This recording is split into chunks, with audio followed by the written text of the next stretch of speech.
Hey everyone, Dinosaur MTG here because I am a dinosaur when it comes to Magic. And this is Premodern Top 10, where I pick a set and color and find 10 cards that I think are worth talking about. This video we will look at red cards from 4th edition. I have already done white, green, and blue, so you can check those videos out if you want. When I say top 10, I'm not talking about highest secondary market value or premier performances.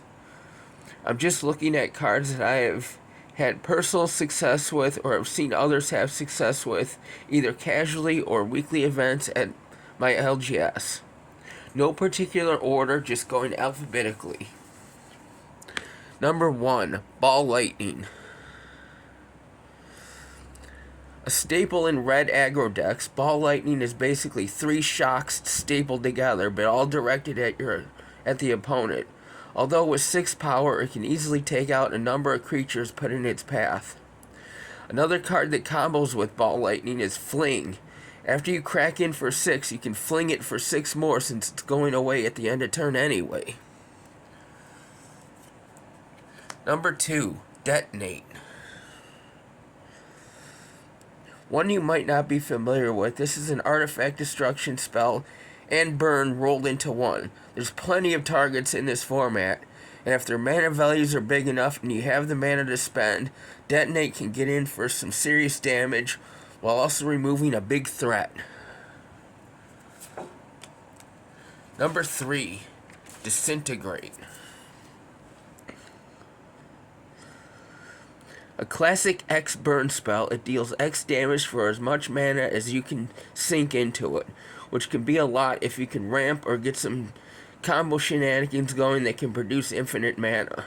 Disintegrate is also a good way to deal with creatures, even if you're feeling like you're wasting it on something small, all because of the important distinction that it turns off regeneration.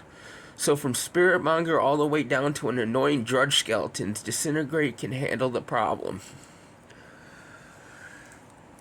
Number 4, Earthquake. This is a good board wipe against the right kind of decks. If they want to go wide really quick or have 1 or 2 bigger threats, Earthquake can make short work of them if you have the mana for it. You have to be careful though, as its effect is symmetrical, so it's not good if you have a lot of non-flyers you rely on or you're at a lower life than your opponent. But you can build around it. Maybe go white-red with a bunch of flyers and a circle of protection red. Number 5, Fireball. The classic X burn spell and one half of one of Magic's first combos. Fireball is always good if you have the mana to spend to take out a bunch of smaller creatures at once or go after one big threat or finish off your opponent. Channel is not legal in Premodern, but still, there are ways to generate tons of mana. Maybe I'll do a super secret tech soon on all the ways you can generate tons of mana to combo with Fireball. Number 6, Goblin King.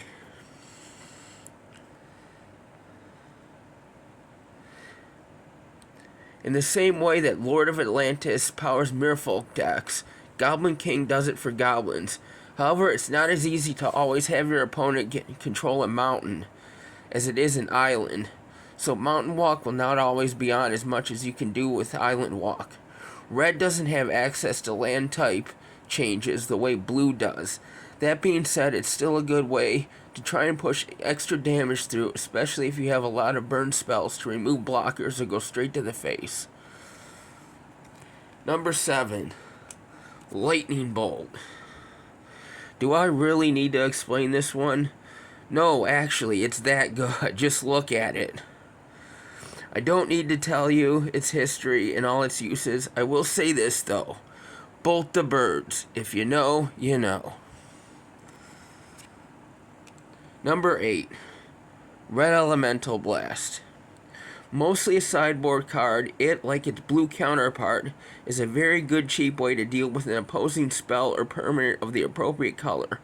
I'm actually trying to make it a main deck of card along with its blue counterpart in a Colored Matters deck.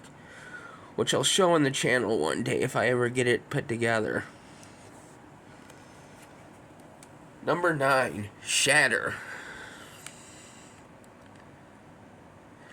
Another mostly sideboard card. It, however, is a very cheap way to deal with problem artifacts in the format. And yeah, it's just simple like that, so not a lot to say. Just a good include in red decks. Number 10, Shivan Dragon. Last and certainly not least, I have to mention the original iconic dragon. Everyone knows Shivan Dragon. In the modern day, though, Shivan, along with its other kings and queens of the sky like Sarah Angel and Mahamori Dejin, have been power crept out of usefulness. But in pre-modern, he still has a place in red decks. Maybe have 1 or 2 in your mono red as a big finisher. And just look at that art. So that was 10 cards in red in 4th edition that I think are good in pre-modern. If you want to keep up with these lists and all the other stuff I post, subscribe, get notified, do all the stuff. Until then, keep playing Magic the way Richard Garfield intended.